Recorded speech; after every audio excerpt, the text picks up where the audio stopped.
Good morning. நான் doctor Padmapriya, மகப்பேறு மருத்துவர், Jaya multi speciality hospital, Trichy. இன்னைக்கு ஜூன் 5th. இது வேர்ல்ட் என்வாயன்மெண்ட் டே. இதில் என்ன முக்கியத்துவம் அப்படின்னு பார்த்தீங்கன்னா, பீட் த பிளாஸ்டிக்ஸ். பிளாஸ்டிக்கை நம்ம அவாய்ட் பண்ணோம். ஸோ பிளாஸ்டிக் பொறுத்த வரைக்கும் we need to reduce, reuse, recycle, refuse. Plastic use பண்ணக்கூடாது அப்படின்ற லெவலுக்கு நம்ம வரணும்.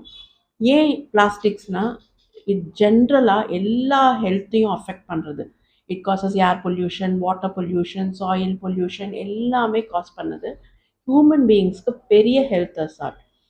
ஹெல்த் என்ன அஃபெக்ட் பண்ணுது, என்ன காஸ் பண்ணுது அப்படின்னா, இன்ஃபர்டிலிட்டியும் பிளாஸ்டிக்ஸும் they are closely associated. Phthalates, BPA நம்ம யூஸ் பண்ணுற பிளாஸ்டிக்லேருந்து வரதுனால இப்போ நிறையா பேருக்கு பார்த்தீங்கன்னா ஸ்பெர்ம் கவுண்ட் கம்மியாகுது, எக் கவுண்ட் சீக்கிரமே குறைஞ்சிருது, சீக்கிரம் மெனோபாஸ் ஆயிடுறாங்க, ஏர்லி மெனோபாஸ் வருது. இதெல்லாம் environmental hazard due to plastics. So try to avoid plastics in every walk of life. நம்ம குடிக்கிற தண்ணி பாட்டில் கூட பிளாஸ்டிக், ஸோ தட்டை நம்ம அவாய்ட் பண்ணலாம்.